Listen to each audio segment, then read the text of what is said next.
Being playfully curious about everything that you do gets you far more satisfaction in life. I have understood a few things about law. One, yes, it's a governance mechanism, but what is it trying to govern? Humans. So as a lawyer, I want to be useful to those who take my services. It wasn't just the subject of law that I find rewarding, but it's the synergies that I have encountered. I look at it like choreographed dance. There are different steps, there are different people involved in it. Before we move on to the next question, I just want to show this. For this, can there ever be enough love? That's a question I usually ask when I make a batch of love cake. But very simply, it's love cake and it's for anyone to enjoy. Welcome back to Tech Talk 360, and we are here in the new year 2025, and we have a very special guest with us today, none other than Anudi. Welcome to Tech Talk 360 and wishing a very happy new year as well. Thanks, Russell, and thanks for having me. Happy New Year to you and the crew. Excited to see where this year is going to take us. So, a small intro on Anudi. So, Anudi is a legal consultant and also a tech and corporate working on those aspects, and a partnership builder as well, and also founder of EnoughLove. Yeah. Jumping on straight in, who is Anudi? Okay. I don't think anyone's asked me that. So I'm either going to have an existential crisis right now. I think Anudi has always been a very curious adventurer. With anything I have done, I think I've followed passion and love as opposed to being strategic in me starting something and then having an end goal, because I genuinely believe in the journey. When I started to work as a lawyer and then also when I got into tech, what I realized was there is no such thing as a destination, because whether you are a lawyer or a baker or a student, things evolve and things change, and being playfully curious about everything that you do gets you far more satisfaction in life and in your profession than being so stringent about, I have to get here and I have to do this. So I have found that being curious and wanting to perpetually learn keeps you flexible enough to sort of mold yourself into unique and new situations, which I feel both the industries that I so lovingly embed myself in, which is tech and law, also do. It's very fluid. So I'd like to imagine myself as someone who goes with the flow and has a lot of passion about a lot of things. Amazing. That's a really amazing intro to the episode. And I'll just jump in. How's your journey been so far, from a student to coming to the law aspect, and especially loving about tech as well? I don't think I even started off wanting to be in tech law. Law for me as a law student was a very sensible thing to do because my father was a lawyer and it just seemed like something that made sense. But I have understood a few things about law. One, yes, it's a governance mechanism, but what is it trying to govern? Humans and societies. And ultimately, what I like to do and what I've evolved to become is someone who can help humans create more sense in what they do by following what is a framework. And this took a few trials and errors, because if you've noticed my path, I don't stick to a singular organization or way of thinking for too long. This seems to have been an unpopular position with my mentors and a lot of those who have my best interest at heart. I've been told, why don't you stick to an organization for about at least 5 years? But as I mentioned earlier, I follow things that make sense to me and I follow it with passion. And it's interesting. Even in startups, we say, try and fail fast. So that's something I apply to my professional career because I must become useful. So as a lawyer, I want to be useful to those who take my services. And even an organization, if it doesn't make sense that I cannot contribute the way that they require me to, and if what I'm doing doesn't make sense for me, I need to find something that does. So I have learned through the time period of being, now it's been a long time since I've been a student, but from a student to now, you don't stop learning and you really become who you want to be at the end of the day. For me, what I've learned is I love building connections and partnerships between the work I do and the people that I do it for. Amazing.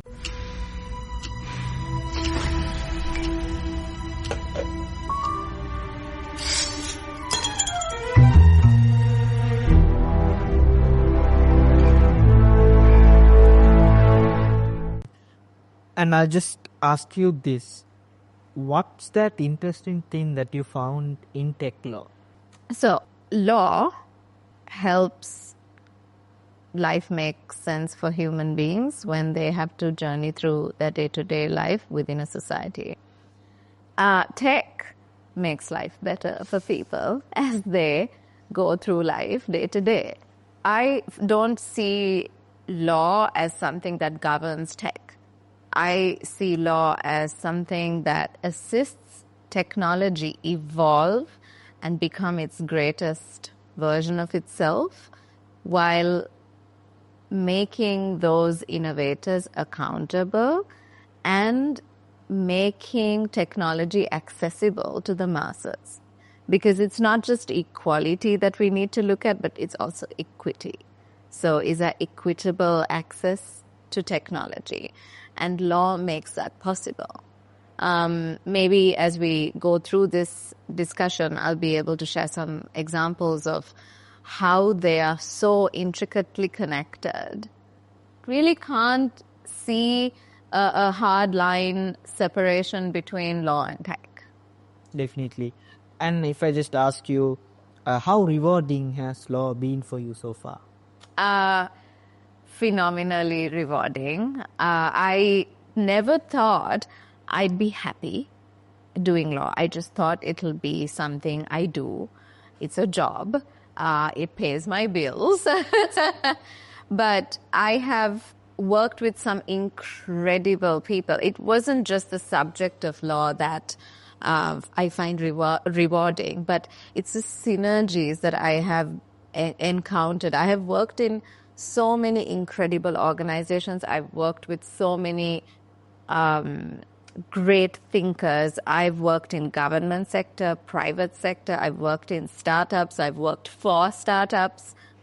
And what I find rewarding is that my need to connect with people and to grow with them and build communities, even for a small time period, that is where the satisfaction comes from. I've managed to be part of some fantastic national projects when I was with the ICTA. I was extremely honored and privileged to be part of the team behind the National Fuel Pass. And watching a national campaign like that be run by an agency, a government arm, yes, but they were people at ICTA, and these were my colleagues who went across the country and helped solve a problem. And as a lawyer, if I'm not solving a problem, it doesn't make sense. And the reward for me was the satisfaction of watching us provide solutions. Amazing. So, how do you navigate a team with interests of business and marketing teams in a corporate? What's your idea on that and your perspective? As a lawyer, right? Yeah. Yes. Okay, so when you approach anything with an organization, I look at it like choreographed dance. There are different steps, there are different people involved in it. Ultimately, when you work for an organization, whether you're in marketing or corporate, the commercial teams or legal, you have organizational goals that you have to align with. So you try as a lawyer to firstly understand what are we trying to achieve. And then you apply your legal expertise to that. And try your best not to remain rigid, because you can't ask an objective of an organization to fit into a legal frame that is rigid, but you try to navigate the law to apply to what you're trying to achieve. So my favorite parts of working with an organization has been where you get to be an educator of why you want a legal framework applied to the objective. And I've enjoyed having to work with the teams to build compliances that make sense for each team. And while accountability is then brought in by each team, their needs are also met. Because support services in an organization are usually the guys who work in the background, right? But they're equally important. And it sometimes doesn't make sense that, we have to stick to this contract that we're signing, and marketing can only do that. It's about being flexible and keeping the one goal in mind. So ultimately, like I made an example of it, if it's a choreographed dance, it's the person who visually enjoys it that should see that there are all these synergies that come together. In an organization, it's the same.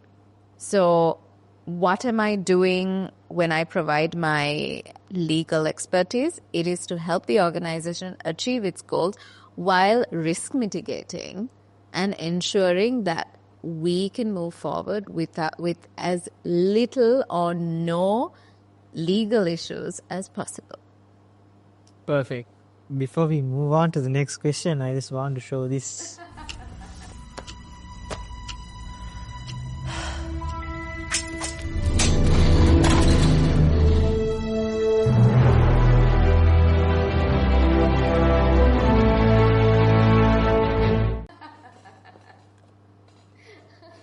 Thank you so much. You're most welcome. And if I ask you, what is the story behind EnoughLove? Oh, I can talk about it for a day and a half. EnoughLove is genuinely something that was born out of love. It's love cake. And it follows a traditional family recipe. So coming down from my grandmother to my mom. I, in fact, don't eat love cake myself. I never liked it. But my mother tasked me with making it for Christmas every year. So I was thinking, how can I move things around in the recipe to make it appeal to people like me? And then I, through experiment, came across a formula that a lot of people seem to like, Russell's. So EnoughLove was born, but nothing that we do is ever born when we work alone. So the logo was created by my husband, and the box design, I worked with many people. I create this as a gift that you give either to someone you love or to yourself, which is what love is. And I'm a very strong believer in empathy. I try and employ it with all the work that I do, including my legal work. But for this, can there ever be enough love? So that's a question I usually ask when I make a batch of love cake. But very simply, it's love cake, and it's for anyone to enjoy. That's like something that's really special that I heard this year. And it carries a lot of meaning, as you mentioned, Yes. and a story behind it. Perfect. We'll just dive in more deep on what we spoke about earlier. Sure. So, Anudi, how do you see the intersection of technology and law evolving in the next 5 years, especially in the Southeast Asian region and in Sri Lanka, of course? Great question. Quite timely also, I feel. So I see the intersection between tech and law evolving very, very fast. And particularly in the region, we're looking at a lot of aspects related to fintech, cross-border e-commerce, digital identities. So in terms of where the necessity lies, I think even for Sri Lanka, these are areas that we would be, focusing a lot of tech regulation on. We also shouldn't be looking at it in terms of law coming in to regulate technology, but law and tech moving together in order to provide the kind of legal backing and accountability provided to innovators. So in the region, you can see countries like India and Singapore moving forward with regulations related to fintech sandboxes, AI regulations.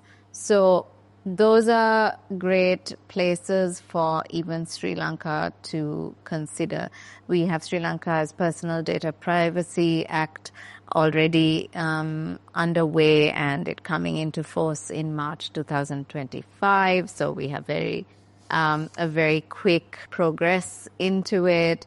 I genuinely would consider legal practitioners to be stepping out of the traditional role and coming in as collaborators with tech innovators, and to understand not only the technology background and industry and where it is right now, but also becoming collaborators who will look at the socio-economic implications with these fast-moving tech developments. That's a perfect answer. And then if we move on to the data privacy aspects. So in terms of data privacy, how important is data for the businesses? And if I add on to that, how the businesses can use it very, respectfully, we say, or legally.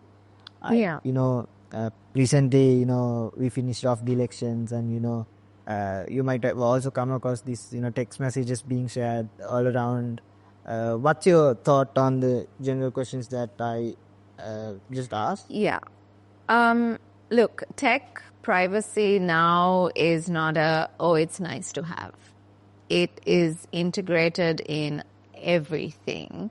And consumers, the general public, clients are extremely aware that data is managed by service providers, by governments, and personal data.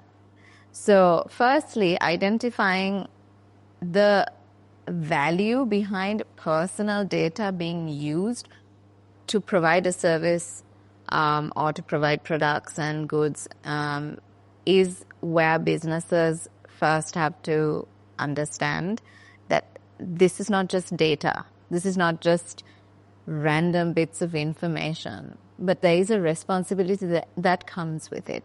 So as I mentioned, it's not a nice to have, but a must have. And I think it's crucial that the businesses now look at it from the point of privacy by design, Russell, because we shouldn't place it separately, but as an integrated part of our business. It's also an asset for the company if you build the trust with your stakeholders on what happens with the personal data that you accumulate and you use. So if you build trust on the security aspect of your data, then that becomes an asset to your organization. And to come to the second part of your question about how businesses can be better prepared is, I think they shouldn't look at this like it is a destination that you reach But data privacy has to be very much integrated in the part of your journey. So from your employees to your policies to your day-to-day business thinking and goals, data privacy needs to be integrated. Because and it shouldn't be looked at from the point of view of, oh, there are fines now attached to it and there are penalties and this is not good for business. But look at it from, why is it good for business? Yeah, and if I just ask you, in terms of the legal frameworks that we have in Sri Lanka, how important are these for, especially if we talk about cybersecurity and the frameworks that are already there, how important is this for a nation, and when moving on to a digital transformation, how important is the legal frameworks? I feel legal frameworks are the backbone of cybersecurity and national cybersecurity for that matter. And technology alone can't support these systems, right? And increasingly, I find that for Sri Lanka, with us moving towards digitization, we become more and more vulnerable to cyber attacks. So internationally also we see a trend towards harmonizing cybersecurity with legal frameworks. And I think Sri Lanka is really well poised to build these synchronicities and take it forward as an entire unit and not as looking at a legal framework as a silo, cybersecurity as a silo, data privacy, but there has to be far more integrated synergies. Amazing. So, Anudi, in your perspective, I think if I don't talk about this topic, it's going to be something really odd. Talking about AI and how AI is coming into the legal industry, what's your take on it? Yeah, I think it's important to address it as well. First, if we look at it as coming into the legal sector as maybe a challenge or as a support system, I don't see it as something that might take away the jobs of lawyers, but more as a tool you can really utilize. There's much about AI that is still being discovered and experimented with, but I have found a lot of lawyers utilizing AI to enhance their abilities by using it as a tool to review their contracts, to better manage their time in terms of cleaning up the work that they do, as opposed to AI-generated work. This is a huge debate, which we unfortunately don't have the time to get into. But look, we can also look at how lawyers can take this on into their work, integrate it, and talk about the ethical uses of AI. We don't have to stand apart from this technology. We can stand alongside it and understand it and utilize it. Change is scary, but it doesn't need to oppose the future of an industry. It can go hand in hand, but again, what we discussed was what is the use of a legal framework if it doesn't help coordinate the move forward. Amazing.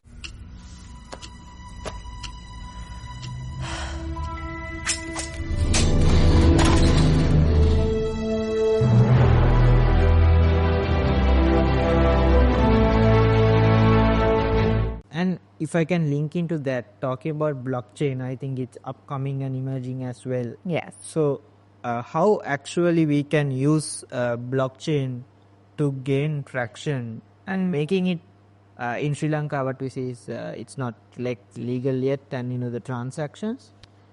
Yes. So I think blockchain is disrupting a lot of industries and areas. And I look at it from how it can assist. So using these types of tech, say for example, managing the registration processes of property, how unique that could be, and there's a need for it, how it could help with creating digital contracts. But it also does pose questions for us: if digital contracts malfunction, who would be liable? And I think it's Estonia that utilizes blockchain technology in a lot of its e-governance systems. It has really integrated it in its e-government frameworks, and they believe in educating the general public more about it. And I think that's a interesting and positive way forward, even for Sri Lanka.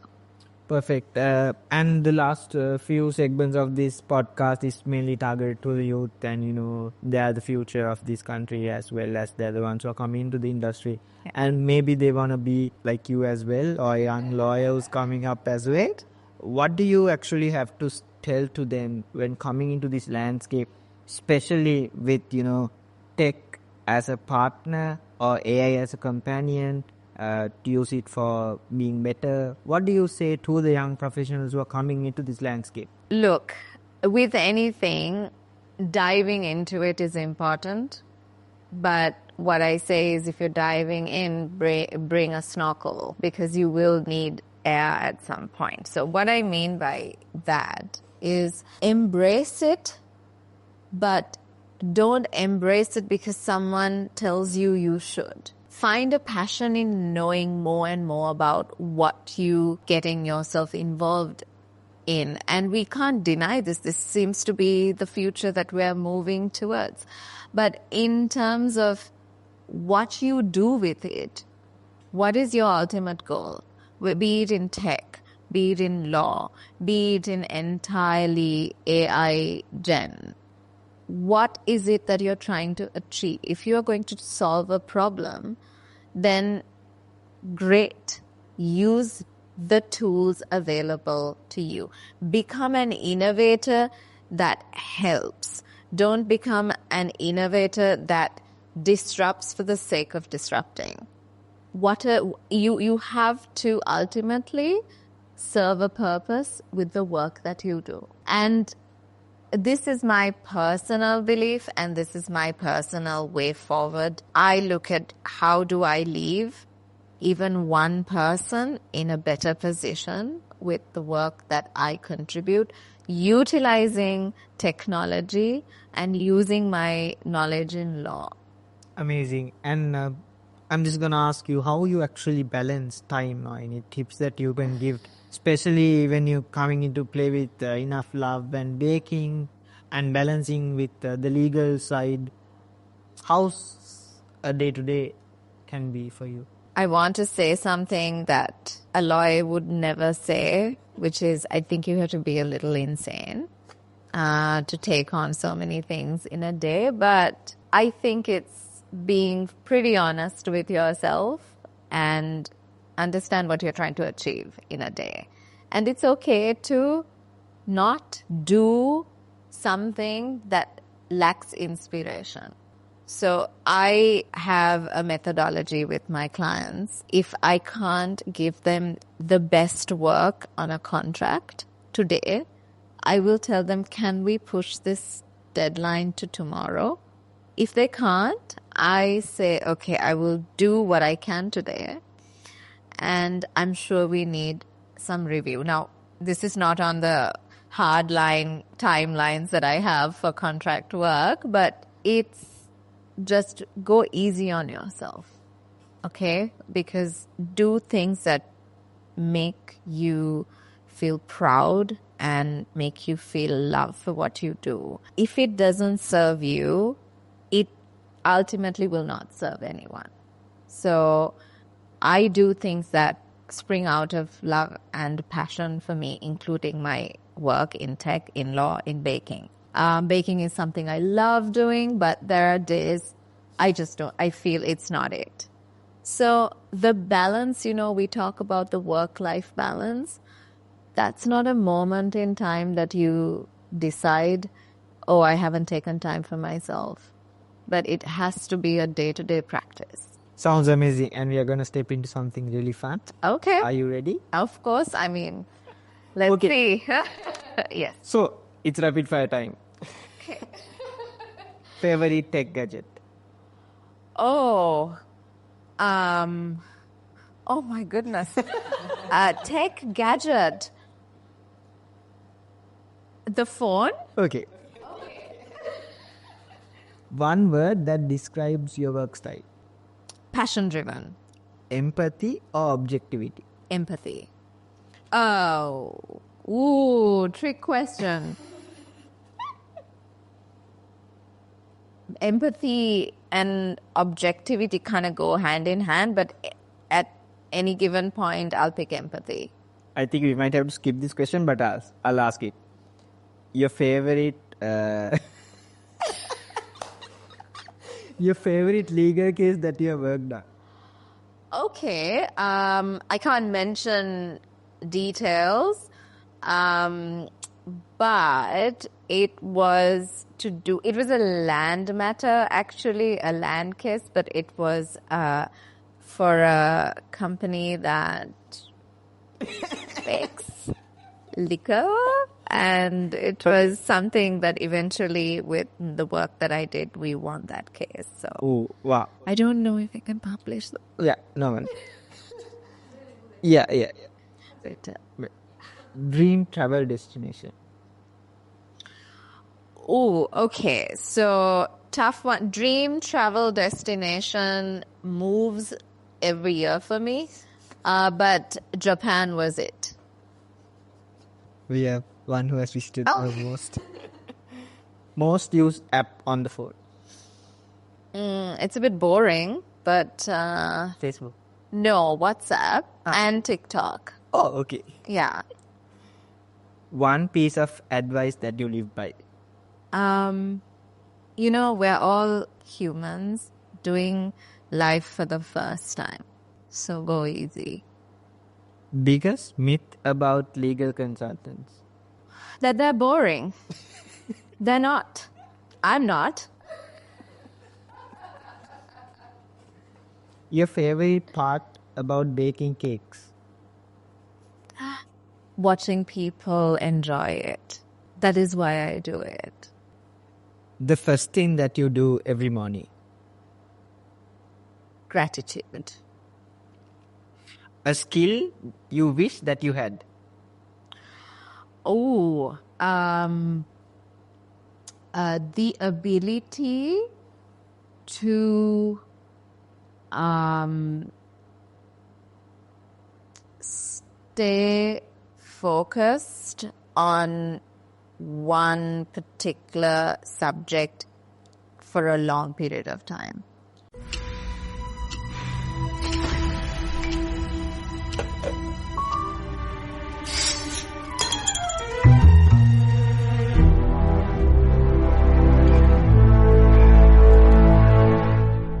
Favorite Sri Lankan dish. Oh my goodness. I think pole sambal. I can just eat it. Yeah. If you weren't in law, where would you be? I'd be an actress. I thought you would say you'd be in a bakery. No, I would be on stages acting and singing. One thing that you would change the world using tech, what would it be? I like that question.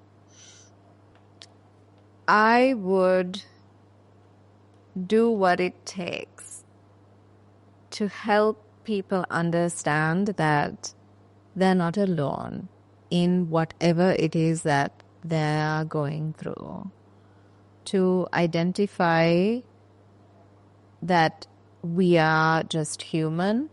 And I have found TikTok, I'm just bringing an example, to have expanded that ability so much. Because I have such a love for people. Since you like F1, I'm going to throw this question. Okay. Favorite F1 driver and why? Lewis Hamilton all the way, number 44. Final race with Mercedes was last year, and now he's with Ferrari. He is beyond just a Formula One driver, and not just a Formula One driver. He has won 7 world titles. But he does so much for communities, for people, for the industry, for industries outside his expertise. He's just superhuman, and he's someone I look to for inspiration. He's not bad looking too, but he's just an incredible human who has meaning behind everything he does. That was a really cool segment that we had. And moving on, if we can just tell something for the community, and there's a lot of young viewers out here watching, and they are, maybe if I just put it like this, I ask this question throughout our podcast. There are people, there are young talent planning to migrate to other countries that we cannot retrieve here in Sri Lanka. What do you tell to them? Maybe we can gather that talent here as well in terms of law, tech. What do you tell to them? That's a very loaded question, but I also understand where it's coming from. I think what you do with your freedom of choice can help you identify who you are at the end of the day. My 15 years in law, I wanted to provide whatever I could for Sri Lanka. I stayed here, and you know what? I don't regret a single moment of it. I understand sometimes things can be challenging. There could be moments where you look at any industry here and think, you know what, it's riddled with problems and nobody's supporting us and things are hard. But maybe if you change perspective a little, you might be the reason the industry gets better. So don't lose faith in what you do out of love for your industry, for your profession, for your passion, and above all for your country. Dive in and stay and put your brilliant mind and talent and skill into this country, and I'm sure we will see things evolve and progress far more. That's a special message to the young talent out here. One last finally.